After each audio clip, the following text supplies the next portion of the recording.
양소영 변호사의 상담소 양담소를 찾아주신 여러분 환영합니다. 양소영입니다. 이달부터 교정시설에 있는 수용자가 법원 출석을 하지 않아도 원격 영상재판에 참여하게 됐습니다. 그동안 교정시설 수용자가 소송을 진행하거나 증인 자격으로 재판에 참여하기 위해서는 수갑 같은 보호장비를 착용한 상태로 교도관 개호 아래 직접 공판정에 출석해야 했는데요. 코로나19 확산으로 재판이 지연되는 경우가 늘면서 영상재판이 도입됐습니다. 앞으로 재판 풍경 많이 달라질 것 같죠? 법무법인 승인 양소영 변호사입니다. 네, 법무부는 코로나19 확산으로 법원에 확진자가 연달아 나오면서 재판이 중단되자 원격 재판 논의 속도를 높였습니다. 최초로 영상재판을 시범 운영을 했던 것이 2020년으로 기억이 되는데요. 정말 환영할 만한 내용입니다. 원격 영상재판은 수용자가 신청서를 작성해서 교정기관에 제출을 하면 교정기관이 해당 법원의 의견서를 송부를 하고 법원은 해당 수용자가 원격 영상재판 대상자인지 판단을 하게 되는데요. 구체적으로는 이제 감염병 전파 우려, 그리고 교정기관과 법원이 거리가 너무 멀 때, 수용자의 건강상 또는 심리적 이유로 출석이 어려울 때 이렇게 이제 고려를 하도록 하고 있습니다. 그런데 사실 이제 변호사인 제 입장에서 보면은요, 이거는 이제 꼭 코로나19뿐만 아니라 사실 지방재판할 때 저희가 하루 종일 가면서 길에서 허비하는 시간이 너무 많고, 그 다음에 이제 국민 입장에서 여러 변호사의 도움을 받기 위해서 먼 곳에 있는 변호사를 선임하고 싶을 수도 있잖아요. 그런 면에서 서비스를 받고 싶은 국민의 입장에서도 이게 이제 좀 더 확대됐으면 하는 바람이 좀 있습니다. 지난 7월 국회가 민형사 모두 다 해서 개정안을 통과시키면서 원격 영상재판이 시행되도록 이렇게 만들어졌는데요. 사실 이제 증인신문이나 이런 절차를 진행할 때는 조금 답답한 면이 아직 있기는 하지만 요새는 이제 워낙 기술이 많이 확대됐으니까요. 민사에서도 물론이고 형사에서도 물론이고 이런 내용이 조금 확대되기를 바라봅니다. 무엇보다 원격 영상재판은 재판을 신속하게 할 수 있다는 점에서 국민의 이익으로 귀결되는 거 아니겠습니까? 재판하느라고 1년, 2년, 세워라 내워라 하고 하면서 이제 심리적인 스트레스도 너무 크고 하는데 이런 부분이 원격 영상재판이 확대되면서 좀 나아지기를 기대해 봅니다. 화나고 답답하고 억울한 당신의 법률 고민 함께 풀어볼게요. 하나은행 100년 리빙 트러스트 센터 배정식 센터장님과 함께 하겠습니다. 안녕하세요. 네, 안녕하세요. 배정식입니다. 네. 요새 이제 위드 코로나로 전환이 됐잖아요. 네네. 벌써 연말 분위기가 들썩들썩 하는 것 같은데 어떻습니까, 센터장님은? 네, 요즘에 보면 마스크 벗지 않는다는 것 빼고는 일상으로 많이 복귀한 느낌 같습니다. 네. 연말이 되면 보통 저희 센터의 상담이 좀 줄기 마련인데요. 네. 이제 위드 코로나가 되다 보니까 그동안에 이제 고민했던 내용들을 좀 대면으로 상담해 달라. 네, 그리고 또 소규모이긴 하지만은 고객분들 모여 있는 소규모 세미나, 네, 이제 그런 것들이 좀 늘어서 맞아요. 작년보다는 좀 더 활발해진 맞습니다. 네, 요새 네. 이제 연말에도 강의도 다시 시작이 되고 해서요. 네. 네. 자, 오늘 또 그래서 준비된 사연 만나보고 자세한 얘기 나눠보겠습니다. 네. 저는 10년 전 남편과 사별했고 두 딸을 두고 있습니다. 남편이 살아있을 때 절세를 위해 딸들에게 아파트를 증여했는데요.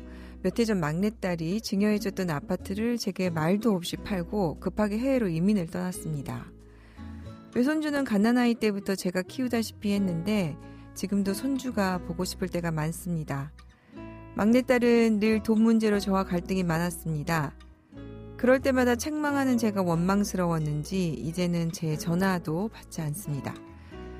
딸아이와 왜 이런 관계가 되었는지 모르겠습니다.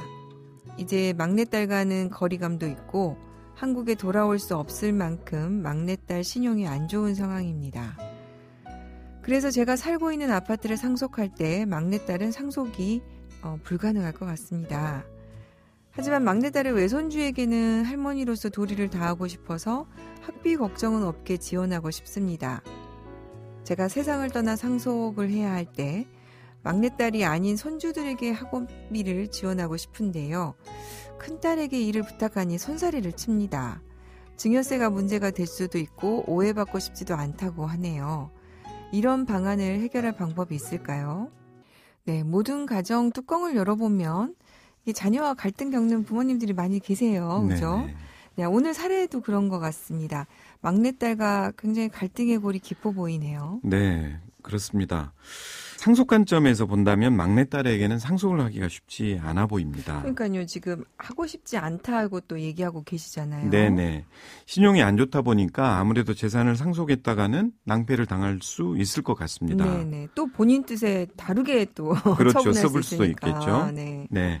또 이제 외손주들에게 대학 등록금이라든지 뭐 학비를 지원하고 싶을 때에도 혹시나 이제 막내딸이 외손주들에게 영향을 미칠 수 있으니까 네. 네, 외손주들에게도 한 번에 그냥 주는 것보다는 좀 분할해서 줄 수 있는 방법을 찾아보시는 게 좋을 것 같습니다. 아, 네. 지금 보니까 외손주들에게 학비를 좀 주고 싶다고 하셨으니까 네. 그거를 일시금을 하는 것보다 이제 그때마다 지원을 하는 것이 좋겠다. 네. 이런 말씀이군요. 그렇습니다. 네. 그게 이제 생전에는 가능한데 사후에도 지금 이렇게 할 수 네, 있다는 네, 그렇습니다. 말씀인가요? 이제 신탁 제도가 바로 그런 뜻을 관철해 줄 수 있는데요. 네. 생전뿐만 아니라 사후에도 내 뜻대로 뭔가를 할 수 있는 제도. 그게 바로 신탁이고요. 네. 이 사례자분 같은 경우는 이제 외손주분들을 위해서 적당한 나이, 뭐 일정한 나이가 될 때까지 이 사후에 재산 관리 기능을 설정해 놓으실 수가 있을 것 같습니다. 아, 그렇군요. 네.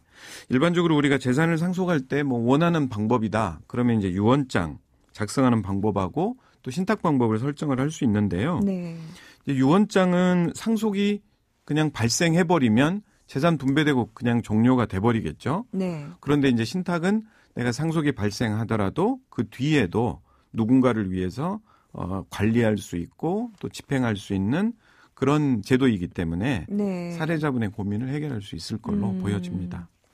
지금 이제 잠깐 큰딸한테 그거를 조금 맡기고 싶었더니 손사래를 치더라. 네네. 이런 얘기가 있어요. 네. 실제로 지금 큰딸에게 하게 되면은 증여세 문제가 지금 발생할 수 있어서 그런 것 같습니다. 그렇죠. 이제 둘째 딸에게 주면 불안하니까 큰 딸에게 다 줄 테니 네가 좀 챙겨라. 네. 뭐 이런 뜻 같아요. 근데 큰 딸에게 재산을 주고 조카들을 뒷바라지하게 되면 당연히 심리적인 부담감은 둘째 치더라도 증여세 이슈가 발생할 겁니다. 그러니까 그 딸이 조카에게 줄 때 발생하는 증여세를 걱정하시는군요. 그렇습니다. 네. 또 사연을 들어보니까 큰 따님은 내가 오해받는 것도 싫다. 그렇죠. 괜히 그 돈 뭐 예. 썼느니 안 썼느니 예, 그렇습니다. 뭐 그럴 수 있죠. 예, 뭐 이유를 이제 이렇게 분명히 좀 대고 있는데요.